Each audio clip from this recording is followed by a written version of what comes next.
Hello everyone, welcome back to my YouTube channel study box. I am Sagarika Singh and आज मैं आपको बताऊंगी कि आपको पेपर का प्रेजेंटेशन कैसे करना है। आप सबका अब 18 मार्च को पेपर है और आज तारीख हो गई है 16। ठीक है, एक दिन बचा है हमारे पास प्रिपरेशन के लिए एंड मैंने आपको ऑलरेडी बता दिया है कि आपको अपना प्रिपरेशन कैसे करनी है। उसके लिए आप स्ट्रैटेजी के बिल्कुल लास्ट वाले पार्ट पर चले जाना। पूरी वीडियो देखने की भी कोई ज़रूरत नहीं कि क्या करने की झंझट है। उसके डिस्क्रिप्शन बॉक्स में जाना उस वीडियो के और वहाँ जाकर के देख लेना कि भाई एक दिन में स्ट्रैटेजी कैसे फॉलो करनी है। ठीक, यहाँ पे मैं आपको डिस्कस कर रही हूँ क्लास 12th पेंटिंग जिसका कोड 049 है, उसका सैम्पल पेपर 2022 और 23 का जो इस बार सीबीएसई ने निकाला था ना, उसको मैं यहाँ पे आपके साथ डिस्कस कर रही हूँ। एंड डिस्कस का मतलब ये नहीं है कि मैं आपको पूरा सैम्पल पेपर करने बैठूंगी, समझाऊंगी कि कैसे कैसे करना है। क्यों? क्योंकि हम उसको ऑलरेडी पहले हर एक वीडियोज़ में 1 मार्क्स की वीडियो में, 2 मार्क्स की वीडियो में और 6 मार्क्स की वीडियो में एक एक क्वेश्चन, चाहे वो और वाला क्वेश्चन ही क्यों ना हो, हम उसको ऑलरेडी डिस्कस कर चुके हैं। But if you are thinking कि आपको वो भी चाहिए तो आपको पेपर प्रेजेंटेशन के बाद मैं उसके जो पर्टिकुलर पार्ट है ना, वो सेगमेंट्स अपनी इस वीडियो में ऐड कर दूंगी, जिससे कि अगर आपको वो वाला पर्टिकुलर पोर्शन पढ़ना है तो आप जाकर के वो पोर्शन पढ़ सकते हो। यहाँ पे बस मेरा मेन मोटो है कि आपको तरीका बताना है कि आपको पेपर को प्रेजेंट कैसे करना है, लिख के कैसे आना है। ठीक है, तो सबसे पहली चीज़ तो देखो भाई, आप जब भी अपना सेक्शन शुरू करते हो सबसे ऊपर मेंशन करना कि हाँ भाई आप सेक्शन ए कर रहे हो, बी कर रहे हो, सी कर रहे हो। और इसी के साथ आपको अंडरलाइन करना, लाइक ब्लैक पेन और ब्लू पेन, दो पेन यूज़ करते हो, उनको यूज़ हमेशा करना। और जो भी चीज़ आप लिख रहे हो उसको खुला खुला लिखना। ठीक है, अगर मैं सेक्शन बी की बात करूँ, सेक्शन ए हमारा बहुत सिंपल सा था कि उसमें हमें खाली एक एक वर्ड के आंसर लिखने थे, तो उतना काम खत्म हो गया हमारा। सेक्शन बी पे आते हैं तो वहाँ पे आपको हर एक क्वेश्चन में आपको इंटरनल चॉइस गिवन होती है। तो जब भी आप चॉइस वाला आंसर लिखोगे उस बात को याद रखना कि आप चॉइस का नंबर दोगे, चॉइस नंबर 1 अटेम्प्ट कर रहे हो या फिर 2 अटेम्प्ट कर रहे हो। हमने वैसे स्टार्टिंग की उसकी। फिर अगर हमसे पूछा गया क्वेश्चन में कि हाँ भाई हमें हज़रत निज़ामुद्दीन औलिया और आमिर खुसरो की पेंटिंग के बारे में बताना है, तो पहले आप उस पेंटिंग को मेंशन करोगे इन्वर्टेड कॉमर्स के अंदर, फिर उसको अंडरलाइन करोगे। भले पूरे के पूरे पेपर में कुछ अंडरलाइन मत करना, बट उस नाम को ज़रूर अंडरलाइन कर देना। ठीक है, फिर जो सारी की सारी चीज़ आपको अब जैसे दिख रही है लाइन बाय लाइन, ऐसे ही एक्सप्लेन कर देना। एंड इसी के साथ साथ अगर आपको ऐसा लग रहा है कि आप टाइम पीरियड आपको नहीं याद है, कोई डाउट है कि टाइम पीरियड गलत हो सकता है, तो उसको छोड़ सकते हो। बट आर्टिस्ट, सब स्कूल, मीडियम, टेक्निक, ये सारी की सारी चीज़ें, ये सारी तो डेफिनेटली मांगता है सीबीएसई। ठीक है, उसकी मार्किंग स्कीम में भी ये सारी चीज़ें दी हुई होती हैं। ठीक, फिर हम लोग आते हैं कि भाई 2 नंबर के क्वेश्चंस में आपका इतना लिख दोगे तो ये बहुत है, मोर देन इनफ है। अगर आप इससे खाली एक पेज का भी आंसर लिखते हो ना, इतना, क्योंकि आप अलग अलग लाइन में लिख रहे हो, बट डिस्क्रिप्शन थोड़ा दे देना कि हाँ भाई टीचर को लगे कि बच्चे को कुछ तो पता है कि उसको कैसे अपना आंसर लिखना है। और आप नोटिस करोगे कि मैंने हर एक आंसर में ऐसे अंडरलाइन किए इंपॉर्टेंट वर्ड्स, जैसे कि हज़रत निज़ामुद्दीन औलिया हो गया, आमिर खुसरो हो गया। फिर आमिर खुसरो ने सारंगी जो बजाया था, सारंगी वर्ड को मैंने अंडरलाइन किया है। फिर इसी के साथ साथ यहाँ पे ब्राउन कलर कुर्ता भी अंडरलाइन है, निज़ामुद्दीन औलिया भी अंडरलाइन है, लार्ज वाइट बियर्ड भी। तो ये सब काम तब करना जब पूरा पेपर ख़त्म हो जाए, क्योंकि सबसे पहला हमारा मोटो होना चाहिए कि भाई हमारा अपना पेपर जो है वो पूरा कंप्लीट कर लें। ठीक है, जो बीच की अंडरलाइंस वगैरह भी है ना, ये वाली चीज़, ये भी तभी की है मैंने जब मेरा पूरा पेपर मैंने सॉल्व कर लिया उसके बाद। ठीक है, तो आपको जब भी आप कोई भी 2 नंबर के क्वेश्चंस कर रहे हो तो इसमें ये बात ध्यान रखना कि आपको चॉइस को मेंशन करना बहुत ज़रूरी होता है।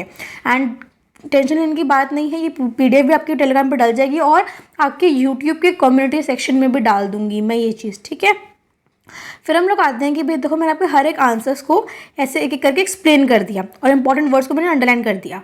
जब आपका सेक्शन चेंज हो रहा है, कोई भी सेक्शन हो, चाहे सेक्शन ए हो, बी हो, सी हो, अगर नीचे में खाली इतनी लाइंस बची हुई है ना, तो यहाँ पे नया सेक्शन लिख के स्टार्ट मत करना, वो थोड़ा अच्छा नहीं लगता देखने में। तो काम करना, वहाँ पर वैसे 2 लाइन छोड़ करके ऐसे एरो बना दे रहा छोटा सा साइड में, और एक ऐसे अंडरलाइन खींच देना, क्योंकि हमें पता है ना हर एक सेक्शन के बाद हमें अपना आंसर जब डिवाइड करते हैं तो हमें एक लाइन खींचनी होती है। ठीक, ओके, फिर हम आते हैं सेक्शन सी के ऊपर, जो कि मोस्ट इंपॉर्टेंट आता है कि भाई हमें कैसे उसको प्रेजेंट करना है, क्योंकि वो 6 नंबर का क्वेश्चन होता है जो कि 350 वर्ड्स मांगता है। ठीक है, तो वर्ड लिमिट में मत जाना, कोई टेंशन नहीं, आपको भाई 350 वर्ड से ज़्यादा पता है उस आंसर में तो लिख दो। टीचर आपको नंबर भर भर के देगा, आपको नंबर ही तो चाहिए ना पेपर में, और क्या चाहिए। ठीक।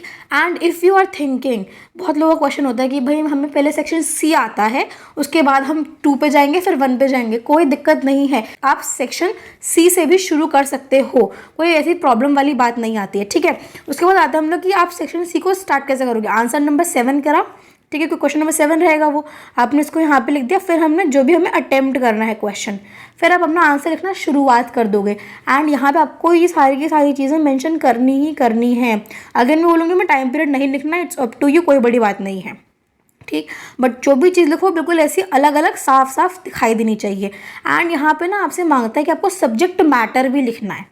ठीक है, ये वाला नया वर्ड आ गया जो मैंने आपको ऐसे किसी हर एक वीडियोज़ में से पर्टिकुलर नहीं बताया कि भाई सब्जेक्ट मैटर आपको ये वर्ड लिखना ही लिखना है। तो क्या करना है आपको कि भाई आपको ना जो आपको पूरी की पूरी पेंटिंग है, अगर हम देखें मैरिज प्रोसेशन ऑफ दारा सिक्कों की जो पेंटिंग है उसके अंदर हमें क्या पता चल रहा है कि भाई दारा सिक्कों की शादी हो रही है, किससे हो रही है, नदीरा बेगम से हो रही है। तो मैंने ये वाला वर्ड लिख दिया, खाली यही इस मेन पेंटिंग का सब्जेक्ट मैटर। सब्जेक्ट मैटर को आप समझ सकते हो एज अ कि भाई आपका पूरा का पूरा जो पेंटिंग है उसका समरी क्या निकला। ठीक है, अगर आप जर्नीज एंड का लेते हो तो भाई उसमें डम्ब और सिंपैथेटिक लुक दिखाई दे रहा है। ट्रायम्फ ऑफ लिबर का लेते हो तो उसमें यूनिटी इन स्ट्रेंथ दिखाई दे रही है। Rama Venkatesan pride of the ocean लेते हो तो उसमें ब्रेवरी और स्ट्रेंथ दिखाई दे रहा है। तो ये इसको क्या हो गया, सब्जेक्ट मैटर कि भाई किस चीज़ पे पेंटिंग बनी हुई है। ठीक, अब आते हैं इसकी थोड़ी मेन चीज़ पे कि आपको दिख रहा होगा मैंने यहाँ पर ऐसे 3 अलग अलग लाइंस में लिखा है। चाहती तो मैं इसको पैराग्राफ के फॉर्म में लिख देती, पर एक इससे मेरे 2 काम हो गए। एक तो मेरा पूरा का पूरा पेज भर गया, ठीक है, 2 पेज का मैंने आंसर भी कर दिया ये, और इसी के साथ साथ मेरा आंसर थोड़ा बड़ा दिखाई दिया, और मेरे को काफ़ी क्लियर पॉइंट्स दिखाई देगा कि टीचर को पता चलेगा कि हाँ उसने ये वाला पॉइंट भी मेंशन किया, ये भी मेंशन किया है और ये भी मेंशन किया है। ठीक है, फिर मैं कहता है लास्ट में मैंने इसका कलेक्शन लिख दिया, दैट्स इट, आंसर खत्म हो गया। फिर 2 पेज का answer is more than enough आपके 6 नंबर के क्वेश्चन के लिए। फिर आते हैं आंसर नंबर 7 के सी पार्ट पे, जहाँ पे मैंने आपको इससे पहले बताया था कि कोई भी बंगाल स्कूल का क्वेश्चन आ जाए आपको कैसे लिखना है, बंगाल स्कूल का और नेशनलिज्म का रिवाइवलिज्म, ये सारी चीज़ें आपसे पूछी गई थी क्वेश्चन के अंदर। ठीक, ये आपको पार्ट सी है, तो आपको मेंशन प्लीज़ ध्यान से मेंशन करना, क्वेश्चन को पता चला आप क्वेश्चन लिख रहे हो यहाँ पे आंसर बी और आपने मार्क कर दिया आंसर नंबर सी, तो भाई टीचर ने नंबर काट लेगा उससे सीधे। ठीक है, उनके हिसाब से आप बिल्कुल बड़े बच्चे बन गए, आपको सब कुछ आता है, सब कुछ आप सही से अटेम्प्ट करना। ठीक है, तो क्वेश्चन नंबर बिल्कुल ध्यान से चेक करके डालना। ठीक है, फिर वहाँ पे आपने शुरुआत कर दी मैंने, आप इसका स्क्रीनशॉट अभी लेकर के रख लो, क्या पता कहीं बाद में आप भूल जाओ। अगर आपका क्वेश्चन आता है बंगाल स्कूल से तो आपको ऐसे ही प्रेजेंट करना है उस वाले क्वेश्चन को, जहाँ पे पहले बंगाल स्कूल के बारे में हल्का सा इंट्रोडक्शन दोगे, रविंद्रनाथ टैगोर का नाम तो देना ही देना है और ई.बी. हेवल का नाम।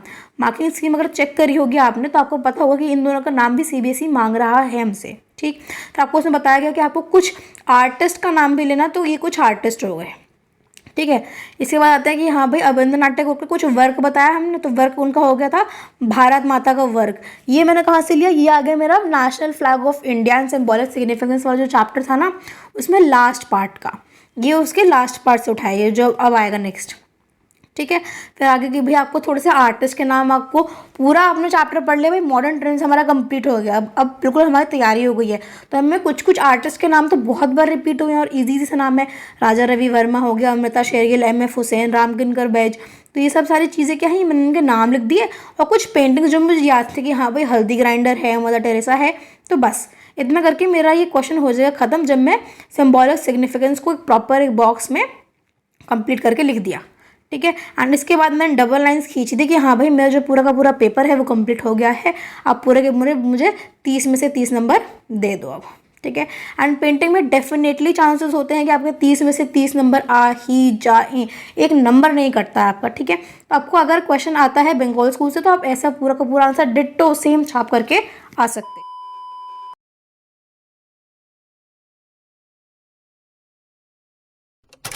1 2 3 4 5 6 7 8, तो आपको 8 के 8 क्वेश्चन जो दे रखे हैं आपको वो करने ही पड़ेंगे। ठीक है, ऐसे करके क्वेश्चन याद करके जाना जिससे कि आपको सारी की सारी चीज़ें बिल्कुल कंठस्थ तरीके से आपको पता हो जाए। चलो भाई, सबसे पहले आते हैं हम लोग नंबर 1 क्वेश्चन पे। Where did the miniature style originated in the Rajasthan and kept its originality till the last. जब मैं आपको चैप्टर पढ़ा रही थी Rajasthani school of miniature painting, तो मैं आपको बता भी रही थी कि हाँ भाई एक ही ऐसी जगह है, ये आपका सब स्कूल के अंदर आता था। ठीक है, मैं आपको बताया कि एक ही ऐसी जगह थी जहाँ पे ओरिजिनलिटी जो थी वो मुगल्स से इन्फ्लुएंस नहीं हुए थे, वहाँ पे कोई दबाव नहीं पड़ा था, तो खाली और खाली एक ही जगह थी, दैट इज़ मेवाड़। ठीक है, मेवाड़ी ऐसी जगह थी जहाँ पे ओरिजिनलिटी जो थी वो बहुत ज़्यादा ही पाई गई थी। फिर हम नेक्स्ट क्वेश्चन पे आते हैं, the miniature painting with the subject matter of Barahmasa are based on, ये मैंने आपको डिटेल में बताया था जब मैंने आपको इसकी डिटेल्ड वीडियो कराई थी। ठीक है, डिटेल्ड वीडियो के अंदर अगर आपने वो देखी है डिटेल्ड वीडियो, जिसमें कि आई गेस 65K से ज़्यादा व्यूज़ मैंने उस पर थंबनेल भी लगा रखा है, तो उसके अंदर मैंने आपको प्रॉपर इसका बताया था डिटेल में कि भाई ब्रह्मासा वाली जो पेंटिंग्स होती है ना वो होती क्या है। तो वहाँ पे मैंने आपको बताया था कि हाँ भाई ये 12 मंथ से रिलेटेड जो चीज़ है। अब इसमें होता क्या है, पोएटिक तरीके से जो भी हमको ऑलरेडी बता रखा है कि हाँ कैसे पोएटिक चीज़ों से या फिर कैसे किसी स्टोरी से रिलेटेड यहाँ पे दिखाया जाता था कि हाँ उसको पेंटिंग की तरह बना करके। एंड इसके अंदर वैसे ही इंडियन फोक ट्रेडिशन से बनाई हुई जितनी भी आपकी पेंटिंग्स होती थी वो मिनिएचर पेंटिंग्स यहाँ पे दिखाई जाती थी। तो यहाँ पे मतलब क्या है कि ब्रह्मासा जो है वो किस चीज़ के ऊपर बेस्ड होता था, वो होता था आपका 12 मंथ्स के ऊपर बेस्ड। ये आपका NCERT के अंदर ये बताया गया है प्रॉपर डिटेल तरीके से। ठीक है, फिर हम लोग आते हैं थर्ड के ऊपर, दैट इज़ आपका पहाड़ी पेंटिंग्स किससे इन्फ्लुएंस थी। अगर अब आपको इसका आंसर नहीं पता तो कोई बात नहीं, देखो ये बहुत इजी और इसको सही से याद करने का तरीका क्या होता है। सबसे पहले चीज़ हमें इसमें से छांटना है कि भाई कौन सी चीज़ नहीं है। डेक्कन और राजस्थानी का तो कोई मैच नहीं होता क्योंकि डेक्कन सबसे लास्ट में आया था। ठीक है, तो ये ऑप्शन तो पहले कट गया। फिर हम लोग आते हैं राजस्थानी और पर्शियन स्टाइल, जहाँ पे लग्जरी के बारे में बताया गया है एंड जितनी भी हमने पहाड़ी पेंटिंग्स देखी थी उसके अंदर ये चीज़ नहीं थी। फिर हम लोग आते हैं, आपका फर्स्ट जो क्वेश्चन है ये इसका वैसे आंसर है बट मैं आपको और आगे बता देती हूँ। बंगाल स्टाइल ये भी नहीं है क्योंकि बंगाल स्टाइल तो कब आया था, हमारे नेशनलिस्ट मूवमेंट के बाद आया था, रिमेंबर। तो ये तीनों तो नहीं है। अब हमारे पास बचा क्या, सबसे पहला वाला ऑप्शन जो कि हमारा है भाई मुगल एंड राजस्थानी। अब ये करेक्ट आंसर कैसे है ये सुनो।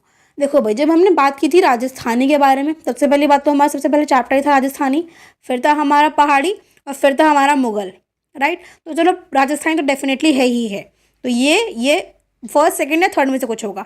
ऑलरेडी मैंने बता दिया कि हाँ भाई सेकंड और थर्ड नहीं है। अब हम लोग आते हैं कि मुगल कैसे हुआ। तो अगर आपको याद होगा तो मैंने आपको जब पहाड़ी पढ़ा रही थी, इसका जब मैं आपको इंट्रोडक्शन दे रही थी तब मैंने इसे बताया था कि यहाँ से भाग गए थे जितने भी आर्टिस्ट थे। कुछ भाग गए थे हमारे डेक्कन की तरफ और कुछ भाग गए थे हमारे पहाड़ी रीजन्स की तरफ, राइट। क्योंकि क्या हो रहा था भाई, जब औरंगज़ेब का टाइम आया तो उन्होंने तो बोल दिया कि हाँ भाई हमारे यहाँ पे तो कोई भी आर्टिस्ट है वो आर्ट नहीं करेंगे। तो कहाँ भाई, गुलेड़ की तरफ वो जो भाग गए थे, जो मैंने आपको पूरा पोर्शन पढ़ाया था वहाँ से लिया गया है इस चीज़ को कि हाँ जो पहाड़ी पेंटिंग्स है आपकी वो कैसे इन्फ्लुएंस है, वो है आपके मुगल से, और राजस्थानी जितने भी स्कूल ऑफ पेंटिंग्स है वहाँ से इन्फ्लुएंस्ड है। ठीक, फिर हम लोग आते हैं नेक्स्ट क्वेश्चन जो कि ये है आप लोगों के लिए। In which script is the text on the top of the painting falcon on bird rest is written. चार ऑप्शन है, Devanagari, Hindi, Urdu, Persian. And your time starts now.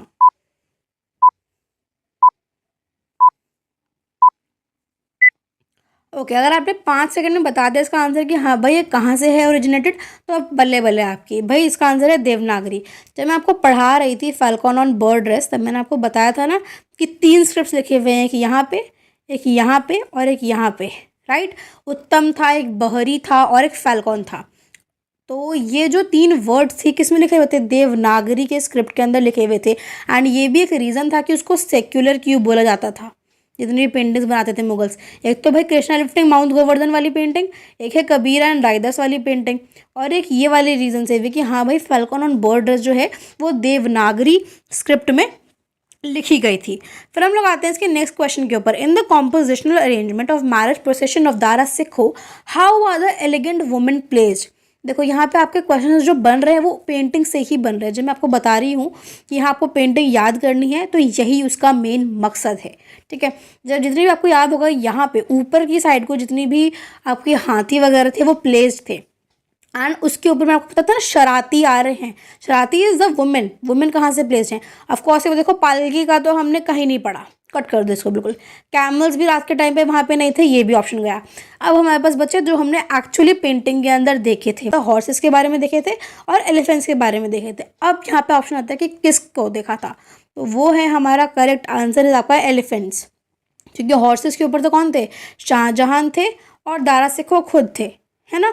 तो बचा क्या, अब एलिफेंट्स बचा, तो एलिफेंट्स के ऊपर ही जितनी भी आपकी वुमेन्स थी वो बैठी हुई थी।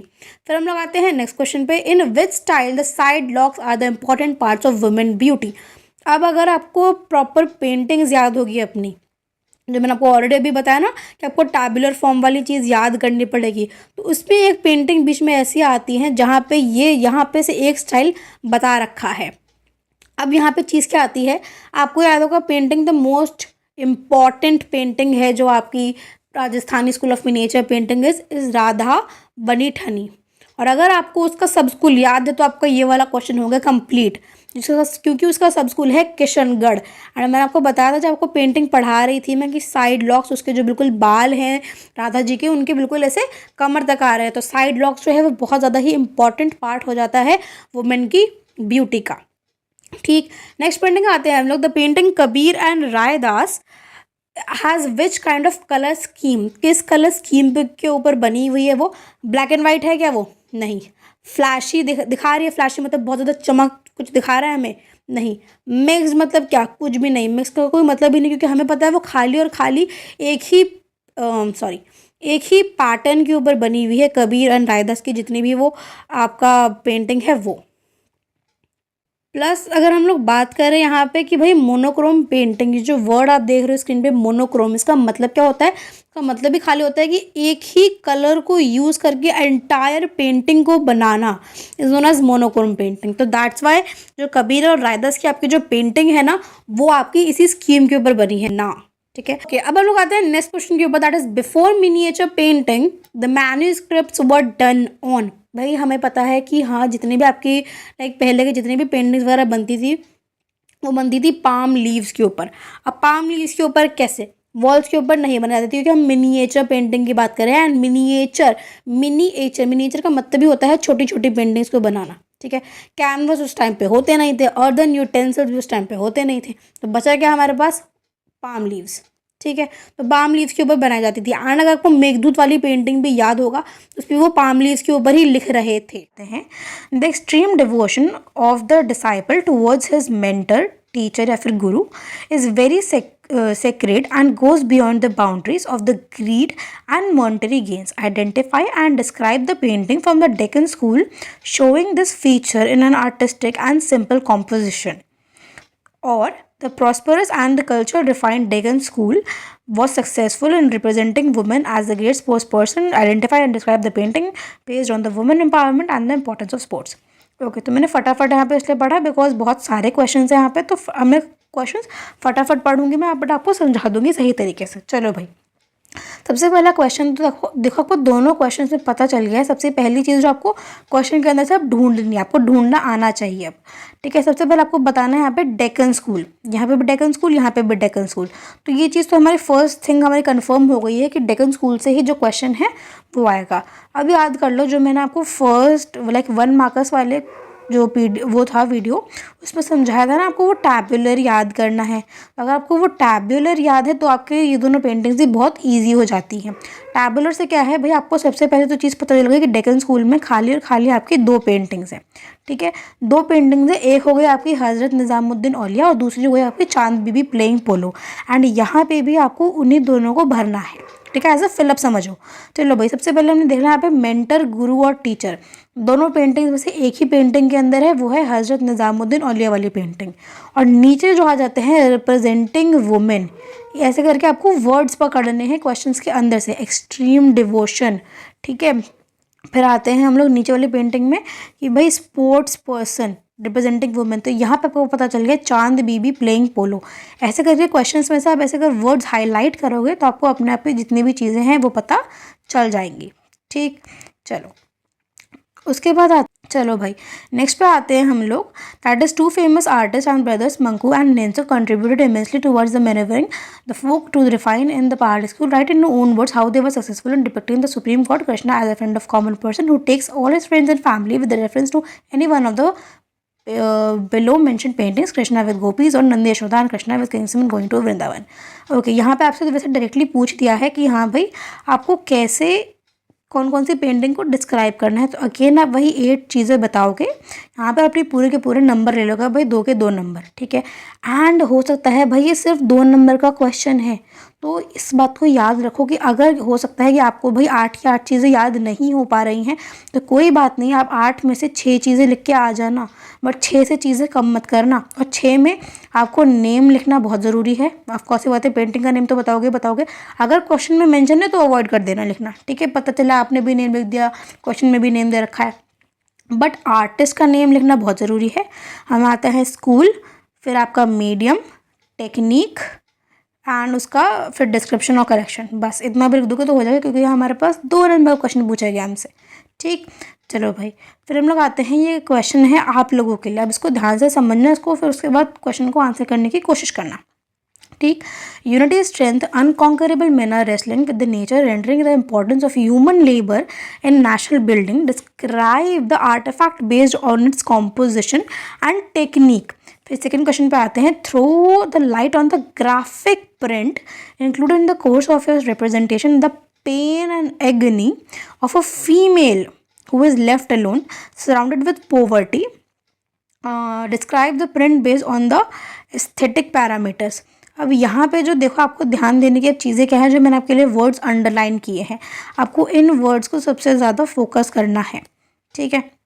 सबसे पहले आ जाते हैं, मैंने आपको यहाँ पे जो बताया कि आपको इन वर्ड्स पे फोकस करना है। अगर आपको यूनिटी और स्ट्रेंथ दिख रही है किसी भी स्कल्पचर के अंदर, अब यहाँ पे आपको ह्यूमन लेबर बताया गया है, ये चीज़ आर्टिफैक्ट बेस्ड कॉम्पोजिशन, आर्टिफैक्ट का मतलब है यहाँ पे प्रॉपर जो उसका स्कल्पचर बनाया गया है उस चीज़ से, एंड ह्यूमन लेबर और नेशनल बिल्डिंग, नेशन की बिल्डिंग दिखा रहा है।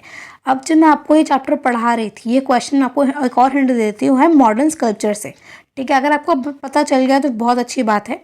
ये आपको कौन सा ऐसा स्कल्पचर है जो यूनिटी एंड स्ट्रेंथ दिखा रहा है मॉडर्न स्कल्पचर की पेंटिंग से। और जो नेक्स्ट क्वेश्चन है, तो सबसे पहले चीज़ वहाँ पे आपको ऑलरेडी बताते हैं भाई, ग्राफिक प्रिंट से है, वहाँ पे आपकी 4 पेंटिंग्स है, ठीक है। वहाँ पे कौन सी ऐसी पेंटिंग है जिसको देख करके pain and agony of a female पता चल रहा है, फीमेल जो कि लेफ्ट अलोन है और बहुत ही पोवर्टी में है। भाई पेन और एगनी तो हमें बहुत सारी चीज़ें दिखा रही हैं, बट एक फीमेल है जो कि अलोन लेफ्ट है और पोवर्टी भी दिखा रही है, तो ये चीज़ को आपको बताना है अब। And your time starts now.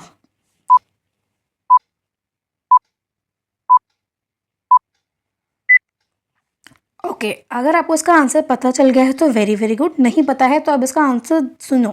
जो फर्स्ट है इसका आंसर है आपका ट्रायम्फ ऑफ लेबर, ठीक है। और जो नीचे वाला आंसर है उसका आपका आंसर है of wall.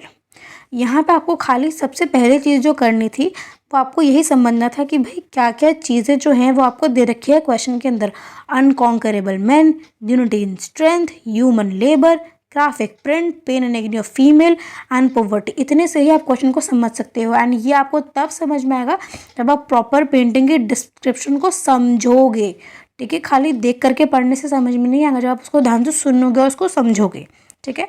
Identify and appreciate the emotions which are dominant in the artifacts made by the artist mentioned below with special reference to the application of the colours and technique Raja Ravi Varma और रविंद्रनाथ टैगोर। यहाँ पे आप कैसे पता लगाओगे, आपको मैंने बताया था ना टैबुलर फॉर्म आपको याद करना ज़रूरी है।